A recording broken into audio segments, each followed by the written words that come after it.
अथर्व जगताप मारहाण प्रकरणी reel star Madhavi कुंभार आणि तिच्या अन्य साथीदारांवर गुन्हा दाखल करण्यात आलाय. डेक्कन परिसरातील फ्लाइंग जिप्सी हॉटेलमध्ये 15 ऑगस्टच्या पहाटे 2 रील स्टार गटांमध्ये वाद झाला. या वादातून मारामारी झाली आणि अथर्व जगतापवर धारदार शस्त्राने वार करण्यात आल्याची माहिती पोलिसांनी दिली आहे. माधवी कुंभार आणि अथर्व जगताप यांच्यातील मागील वर्षापासून सोशल मीडिया कमेंट्स आणि जुन्या वादातून धुसफूस सुरू होती. अखेर हाच वाद 15 ऑगस्टच्या दिवशी हाणामारीपर्यंत पोहोचलाय. नेमकं काय घडलं, या वादाची सुरुवात कुठून झाली आणि पोलिसांनी 8 जणांवर गुन्हा का दाखल केला, पाहूयात या प्रकरणी आमचे प्रतिनिधी प्रथमेश तांबे यांचा हा विशेष रिपोर्ट.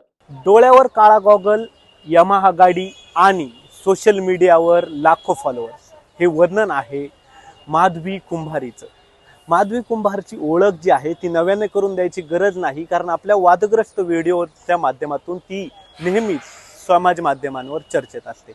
आता ती चर्चेत आली आहे एका गुन्ह्यात. 15 ऑगस्टची रात्री 3 वाजताची वेळ, ठिकाण पुण्यातील डेक्कन भागात असणारं फ्लाइंग जिप्सी कॅफे. रात्री 3 वाजता हे कॅफे सुरू होतं आणि या ठिकाणी ज्याच्यावर हा हल्ला झाला तो अथर्व जगताप जो आहे तो त्या ठिकाणी होता. आणि ही जी आहे माधवी कुंभार, ही त्या ठिकाणी जाऊन तिच्या साथीदारांसह त्याच्यावर तिने धारदार शस्त्राने हल्ला केला. या हल्ल्याची कहाणी जी आहे, गोष्ट जी आहे, ती सुरू होते याआधी घडलेल्या एका प्रसंगावरून. अंतर्गत स्पर्धेतून हे रील स्टार जे आहे ते नेहमीच एकमेकांची तुलना करतात. त्यांचे जे फॉलोअर्स आहेत ते एकमेकांवर खालच्या भाषेमध्ये कमेंट करतात आणि व्यक्त होतात. मात्र यातून वाढत जाते ती सूड भावना, आणि या सूड भावनेतून काय होतं याचं हे उदाहरण. याआधी जर पाहिलं तर साधारण काही दिवसापूर्वी माधवी जी आहे, माधवी कुंभार, ती कास या ठिकाणी फिरण्यासाठी म्हणा किंवा रील्स करण्यासाठी म्हणा गेली होती. त्या ठिकाणी तिने रील शूट केले, गाड्या फिरवणे असेल, स्टंट करणे असेल वेगवेगळे, आणि आपल्या फॉलोअर्सला, तरुणांना आकर्षित करणारे रील्स हे तिने त्या ठिकाणी शूट केले.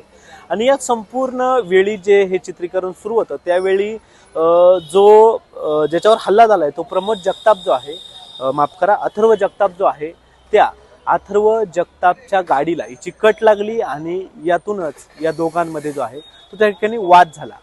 तो वाद जो आहे तो अगदी टोकाला गेला आणि त्या ठिकाणी त्यांची जोरदार भांडणं देखील झाली. मात्र हा संपूर्ण वाद मिटला आणि त्याचे जे पडसाद आहेत ते पुण्यात उमटले या फ्लाइंग जिप्सी कॅफेमध्ये 15 ऑगस्टच्या रात्री. नेमकं या ठिकाणी काय काय घडलं, त्यात आरोपी कोण कोण आहेत, तर या ठिकाणी ह्याच रागाचा किंवा अंतर्गत स्पर्धेचा जो राग डोक्यात ठेवून जो आहे स्पर्धेतून जे आहे ते अथर्व जगतापवर या माधवी पवारने हल्ला केला. या हल्ल्यामध्ये तो गंभीर स्वरूपात जखमी झाला. एकंदरीत जर प्रकरण पाहिलं तर खरं तर आता जी तरुणाई आहे ती या व्हर्च्युअल जगामध्ये जगत असताना, सोशल मीडियाच्या लाईफमध्ये जगत असताना अशा स्वरूपाचे हल्ले जे आहेत ते भारतभरात सर्रास होत असल्याचं आपल्याला पाहायला मिळालं. आणि आता जी महाराष्ट्राची सांस्कृतिक राजधानी आहे पुणे, आता पुणे हे एका वेगळ्या कल्चरसाठी यामुळे चर्चेत आले या हल्ल्यामुळे.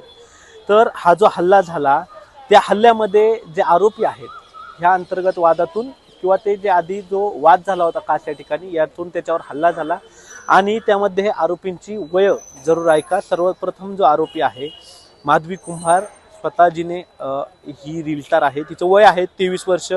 स्नेहल सोंडके वय वर्ष 20, राहुल वाघमारे वय वर्ष 20, शिवानंद तलवार वय वर्ष 21, आदित्य भालेराव वय वर्ष 22, प्रियांश भोसले वय वर्ष 22, प्रेम साळवे वय वर्ष 22.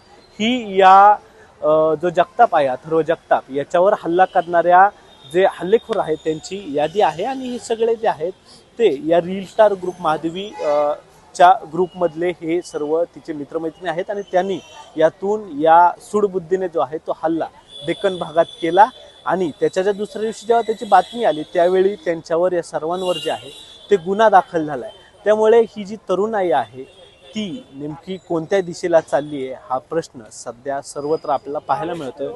आता या संपूर्ण प्रकरणावर जो आहे तो पुण्यातील फरसखाना भागामध्ये डेक्कन पोलीस स्टेशनच्या अंतर्गत गुन्हा दाखल झालेला आहे.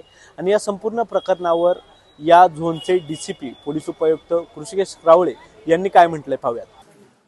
जी डेक्कन पोलीस स्टेशन अंतर्गत 234/2026 हा गुन्हा दाखल करण्यात आलेला आहे. हा गुन्हा 15 ऑगस्टच्या अर्ली मॉर्निंग या पिरियडमध्ये घडला होता. त्याच्यामध्ये 2 रील स्टार गटांमध्ये हा वाद झाला होता.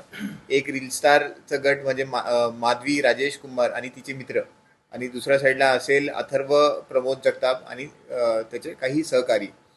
यांचा वाद मागील 1 वर्षापासून चालू आहे. मागे जेव्हा ते साताऱ्याला कासपठारवर गेले होते, गाडीला थोडी डॅश लागण्यावरनं, थोडं ओव्हरटेक करण्यावरनं त्यांचे वादावाद झाले होते. नंतर मग पूर्ण वर्षभर एक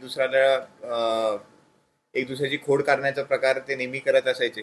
एक वेगळंच तपासामध्ये आम्हाला कळालं, एक वेगळंच विश्वामध्ये हे लोक राहण्यासारखं ते वागतात. त्याच्यामध्ये एक दुसऱ्याला त्यांचे रील्स असतील, त्यांचे काही यूट्यूबचे जे व्हिडिओज वगैरे असतील, त्याच्या कमेंट्समध्ये एक दुसऱ्याला चिडवणं, त्याच्यात खोड काढणं, दुसऱ्यांचं पर्पजली मॅलिशियस इंटेंटनी काही कमेंट्स वगैरे करणं, अशा प्रकारचं या दोघांमध्ये चालू होतं. त्याच्यानंतर मग जेव्हा 15 ऑगस्टच्या दिवशी रात्रीच्या वेळी फ्लाइंग जिप्सी या हॉटेलमध्ये अथर्व आणि त्याचे मित्र जेव्हा बसले होते, काही कानोकान खबर माधवी कुंभार आणि तिच्या मित्रांना लागले, तर ते तिकडे पोचल्यानंतर मग त्यांचं शाब्दिक वाद हाणामारीमध्ये झाला. आणि तिकडे एक आरोपी नामे प्रेम उर्फ पम्या मनोज साळवे यांनी एक धारदार लोखंडी शस्त्राने अथर्ववर वार केला होता. या प्रकरणामध्ये ती जी मेन रील स्टार आहे आरोपी, तिच्यावरती आधीचे काही गुन्हे आहेत का याची माहिती? जी नक्कीच, तिच्यावर काही गुन्हे आहेत. बाकी त्याची लिस्ट बाकी जणांवर काही काही गुन्हे आहेत ते आम्ही तुम्हाला लवकरच डिटेल्समध्ये देणार आहेत. हा जो गुन्हा दाखल झालेला आहे याच्यामध्ये पण सगळ्या 8 आरोपींवर गुन्हा दाखल झालेला आहे. याच्यामध्ये कंबाईन त्याचं काय जे प्लॅनिंग आहे, सगळ्यांचं कंबाईन प्लॅनिंग, त्याच्यानंतर सगळ्यांनी एकत्र येऊन जी कृती केली आहे त्या नुसार 109(1), 189(2) आणि 189(4) अशा प्रकारे या कलमाअंतर्गत आम्ही त्यांच्यावर गुन्हे दाखल केलेले आहेत. या रील्सच्या व्हर्च्युअल जगातून रमल्यानंतर तरुणाईसोबत काय काय होऊ शकतं, याची सवय झाल्यानंतर नेमकं काय काय होऊ शकतं, हे या घटनेतून आपल्याला पाहायला मिळतं. त्यामुळे आपल्याला आणि तरुणाईला यातून धडा घेऊन सुधारण्याची, वेळी सावध होण्याची आवश्यकता असल्याचं पाहायला मिळतंय. असंच जे म्हणणं आहे ते या घटनेनंतर समाज माध्यमांवर व्यक्त होताना पाहायला मिळतंय. कॅमेरामन विक्रांत चव्हाणसह प्रथमेश तांबे, LS मराठी, पुणे.